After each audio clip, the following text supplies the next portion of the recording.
এই কারণেই আল্লাহর রসুল বদরের শরীক সাহাবী, প্রথম যুদ্ধের সাহাবীদের লিস্টি যখন রসুল করেছেন, নিজের হাতে নবীজি উসমানের নাম আসহাবুল বদরিয়িনের ভেতরে লিখে দিয়েছেন। শুধুই মাত্র নাম লেখেন নাই, যুদ্ধে গনিমতের মাল যোদ্ধা যারা তাদের মধ্যে বন্টন হয়। হযরত ওসমান যুদ্ধ করেন নাই, কিন্তু গনিমতের মালের ভাগ রসুল ওনাকে দিচ্ছেন। সুবহানাল্লাহ, আর আস্তে করে বলেন সুবহানাল্লাহ। তাইলে বলেন তো, হযরত উসমানের দাম কি যুদ্ধে যায়া বেশি না না যায়াও বেশি? যুদ্ধে যায়া বেশি না না যায়াও বেশি? হ্যাঁ, হযরত উসমানের দাম না যায়াও বেশি। হযরত উসমান উহুদে যান নাই, উহুদে অনেকেই যায় নাই। যারা গেছে তারাও নবীর কথা অমান্য করার কারণে খাতা আন যুদ্ধে ক্ষতি হইছে। তাহলে হযরত উসমান যারা যুদ্ধে গিয়ে ভুল করেছে, গিয়ে রসুলের কথা মানে নাই, তাদের ভুল হয়েছে না? যারা গিয়ে ভুল করেছে, যারা যেতে পারে নাই, সকলকে আল্লাহ তাআলা কোরআনে কারীমের আয়াতের মাধ্যমে ক্ষমা করে দিছে। সুতরাং মর্যাদা বন্টনের সময় উহুদ যুদ্ধের শিরকাত এইটাকে আলোচনায় আনারই কোনো সুযোগ নাই। 3 নাম্বার, বাইআতে রিদওয়ানেও তিনি ছিলেন না। বাইআতে রিদওয়ানটা হয়েছিলই তো উসমানের জন্য। তাহার কাম কি? আল্লাহর রসুল উমরা করতে যাইবেন, কাফেররা বাধা দিল, নবীজিকে যেতে দিবে না। নবীজি সুলাহের জন্য কাকে পাঠাইবেন? মশওয়ারা করে উসমানকে পাঠাইলেন। কারণ উসমান সবার প্রিয়, শুধু মুসলমানের প্রিয় না, সে কাফেরের কাছেও প্রিয়, কাফেরদের কাছেও সম্মানী। কারণ উসমানের ইহসান ভোগ করে নাই এমন কেউ আরবের মাটির উপরে নাই, সবাই তারা আদর করে। সুতরাং ওসমানকে পাঠাইয়া দেওয়া হোক। নরম মেজাজের মানুষ, কাফেরদের সাথে কথা কয়ে চলে আইব। কিন্তু হযরত উসমান উনি মক্কায় গেছেন, রসুলকে হুদায়বিয়াতে রেখে উনি চলে গেলেন। কিন্তু উনি যায়া মানুষের বাড়িতে দাওয়াত খাইতে খাইতে মানুষের সামাল দিতে দিতে দেরি হয়ে গেল। কাফেররা ওনার সাথে আবেদন করলো, উসমান তোমারে আমরা খুব মহব্বত করি, তুমি উমরা করতে আয়া পড়ছো, যেহেতু কথা কইতে উমরা করে তুমি যাওগা। মুহাম্মাদুর রাসূলুল্লাহ সাল্লাল্লাহু আলাইহি সাল্লামকে আমরা উমরা করতে দিব না, কারণ তিনি আসলে সারা দুনিয়া জানবে যে আমরা তার কাছে পরাজয় বরণ করছি, এই কামটা হইতে দিব না। হযরত উসমান সেখানে দাঁড়ায় বললেন, যেই কাবা মুহাম্মাদুর রাসূলুল্লাহ তওয়াফ করতে পারে না, ওই কাবা আমি উসমান একা তওয়াফ করব না, চলে গেলাম। এই যে হযরত উসমান ফেরত গেলেন, যাইতে যাইতে দেরি, শয়তানে খবর ছড়ায় দিছে উসমানকে মেরে ফেলেছে কাফেররা। কতিলা উসমান, উসমান শহীদ হয়ে গেছে। উসমানের এত দাম যে আল্লাহর রাসূল সাথে সাথে বাইআতে রিদওয়ানের জন্য হাত পেতে দিয়ে বললেন, আমি উসমানের রক্তের বদলা গ্রহণ করব। কারা কারা আসো আমার সাথে যুদ্ধে যাবে, আমার হাতে হাত রাখো। আল্লাহর রসুল বাইআতের হাত পাতলেন। সাহাবায়ে কেরাম বাইআতে রিদওয়ানে আল্লাহর রসুলের হাতের উপরে হাত রাখলো। একদিকে নবীজির ডান হাতের উপরে আছে সাহাবায়ে কেরামের হাত, যারা বাইআতে রিদওয়ানে আল্লাহর নবীর কাছে বায়াত হইতেছে উসমানের জন্য। উসমান কিন্তু এখানে নাই, কিন্তু আল্লাহর রসুল বাম হাত উঁচু করে বললেন, এই যে আমার এই বাম হাতটা উসমানের হাত, এই হাতটা তোমাদের সাথে এই বাইআতে উসমানের পক্ষ থেকে আমি রাখলাম। উসমানকে আল্লাহ তাআলা এত পছন্দ করে, সাথে সাথে আল্লাহ তাআলা বললেন, রসুল গো, আপনি যেহেতু আপনার বাম হাতটা উসমানরে দিয়ে দিছেন, আমি আল্লাহ উসমানের হাতের উপরে হাত রাখে সবার সাথে শামিল হয়ে গেলাম। জিবরাইল এসে বলে, তাকায় দেখেন রাসূল, ইয়াদুল্লাহ ফাওকা আইদিহিম, সবার হাতের উপরে আরেকটা হাতও এই বাইয়াতে আছে। ওই হাত ইয়াদুল্লাহ, ওইটা আসমানের মালিক মহান আল্লাহর হাত। উসমান বাইয়াতে নাই, কিন্তু উসমানের হাত আছে, আর উসমানের হাতের উপরে আল্লাহর হাত আছে। হযরত ওমর এগুলো শোনার পরে বলে, কোনো কথা নাই, খলিফাতুল মুসলিমিন উসমান হবে। এবং এই খেলাফত যেদিন ওনার শেষ হয়ে যাইতেছে, ওনার কোরআন প্রেমের কারণে ওনার মৃত্যুর সময় আল্লাহ কোরআনকে সাক্ষী বানায় দিলেন শাহাদাতের।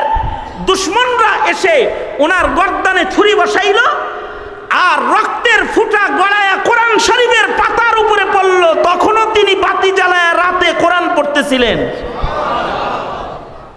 বমাহশরগর খুদা পুরসদ, বমাহশরগর খুদা পুরসদ, বগুয়ম দর জবাবে উ শহীদে খঞ্জরে ইশকা, জবাবে উ কাফনদারাত, শহীদে খঞ্জরে ইশকা, জবাবে উ কাফনদারাত। হাসরের মাঠে আল্লাহর রক্তমাখা শহীদগুলারে জিজ্ঞেস করবে, এই তোরা কারা রক্তমাখা অবস্থায় হাসরে আমার আদালতে দাঁড়াইছস, তোরা কারা? এই প্রশ্ন যখন হবে তখন শহীদগুলা তাদের মুখে কথা বলতে হবে না, তাদের গায়ের রক্তমাখা জামা কথা বলতে থাকবে। আল্লাহ, এই লোক রক্তমাখা দাঁড়াইছে, সে শহীদ, তার হাতের খঞ্জর কথা বলতে থাকবে। আল্লাহ, এটা সুহাদাদের দলের লোক, তার তরবারি, তার ঢাল, তার তীর কথা বলবে, এটা শহীদ। ইজমায়ে উম্মা, উম্মতের ইজমা উলামারা বলেন, উসমান যেদিন রক্তমাখা অবস্থায় আল্লাহর আদালতে দাঁড়াবে, সেদিন হযরত উসমানের পক্ষে ঢাল তরবারি না, যে কোরআনের পরে উসমানের রক্তের ফোঁটা পড়েছে, এ কোরআন নিজে আল্লাহর আদালতে দাঁড়ায় কথা বলবে আর বলবে, আল্লাহ, এ তো উসমান আমাকে সবচেয়ে বেশি তিলাওয়াতকারী, আমি কোরআন নিজে সাক্ষী দিতেছি উসমান শহীদ। কারণ ময়দানে মাহশারে কোরআন ও শাফাআতকারী হবে। তাহলে কোরআন বেশি পড়লে লাভ না লস? আপনারা, আমরা আমাদের সন্তানদেরকে আজ থেকে আগের তুলনায় কোরআন কম পড়াবো না বেশি পড়বো? বেশি পড়াবো। জোরে আওয়াজ করে বলেন। তাইলে কোরআন পড়তে হলে কোরআন পড়ার আয়োজন এইরকম ভাবে সাহেব দরকার নাই। কারণ কোরআন বিশুদ্ধ পড়া, শুনলেও লাভ আছে, পড়লেও হরফে হরফে নেক, শুনলেও হরফে হরফে নেক, আর শুনলেও হিদায়াতের নূর কলবের ভেতরে ঢুকে। ওয়াইদা তুলিয়াত আলাইহিম আয়াতুহু যাদাতহুম ঈমানা, শুধু কলবে ঈমান বাড়ে কোরআন শুনলে তা না, কারোর হৃদয়ে যদি কুফর থাকে, কোরআন শুনলে তার কুফরি ঝরে ঈমান হৃদয়ে প্রবেশ করে, ঈমান হৃদয়ে প্রবেশ করে কোরআন শুনলে। এইটার উপমা হিসেবে আরেকটা উসমানের কথা শোনেন। সে উসমানের নাম হলো উসমান ইবনে মাজউন রাদিয়াল্লাহু আনহু। এই উসমানও পৃথিবীর ইতিহাসের আলোচিত উসমান। কারণ হলো এই উসমানকে দিয়া পৃথিবীর সবচেয়ে দামি গুরুস্থানটা উদ্বোধন করা হয়েছে, যে গুরুস্থানের নাম জান্নাতুল বাকি। বাকি গুরুস্থানের মাইয়িত যারা, তাদের কবরের আযাব মাফ, কারণ তারা নবীজির পাশের কবরে ঘুমায় রয়েছে। আল্লাহু আকবার কাবীরা। মদিনার মাটিতে কোনো আগুন জ্বালায় হাবিবুল্লাহকে আল্লাহ তাআলা কষ্ট দিবেন না। আর এই জান্নাতুল বাকি গুরুস্থানের পয়লা মাইয়িত হলো একজন উসমান। আউয়ালু মান মাতা বাদাল হিজরা, আউয়ালু মান মাতা বাদাল হিজরা ওয়া দুফিনা ফিল বাকি, আউয়ালু মান মাতা বাদাল হিজরা ওয়া দুফিনা ফিল বাকি। হিজরতের পরে সর্বপ্রথম মদিনায় যিনি ইন্তেকাল করেছে তার নাম হলো ওসমান ইবনে মাজউন। এবং এই সেই মাইয়িত যাকে দিয়ে আল্লাহর রাসূল জান্নাতুল বাকি কবরস্থান উদ্বোধন করেছে। ইনি হলো কোরআন শুই নেই উপকার পায়া মুসলমান হয়ে গেছে। আল্লাহর রাসূল একদিন বসে রয়েছে আর উনিও নবীজির সামনে বসা আছে। এই সময় নবীজির উপরে কোরআন নাজিল হলো, নবীজির কপাল ঘেমে গেল। ওসমান ইবনে মাজউন বলে, রাসূল আপনি ঘামতেছেন কেন? কিছু নাজিল হলো নি? কয় কেবল একটা দামি আয়াত নাজিল হলো। উনি তখনও কাফের, ঈমান আনেন নাই তখনও। উনি বলতেছে, আল্লাহর নবী আমার সামনে নাজিল হইছে, আমি আগে শুনবো, আমারে শোনান কি নাজিল হইছে। আল্লাহর রাসূল তিলাওয়াত করে শোনায়া দিলেন, এই আয়াত নাজিল হইছে। আয়াত শোনার সাথে সাথে উনার উপকার হলো যে আয়াত শুনেই উনি হাত বাড়ায়া দিয়া বললেন, নিঃসন্দেহে আপনি আল্লাহর পয়গম্বর, আমাকে এখন কালেমা পড়ায়া মুসলমান বানায়া দেন।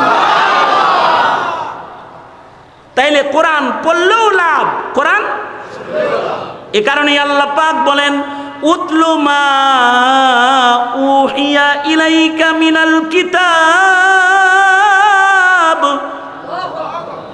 উতলু মা উহিয়া ইলাইকা মিনাল কিতাব, উতলু মা উহিয়া ইলাইকা মিনাল কিতাবি ওয়া আকিমিস সালাহ।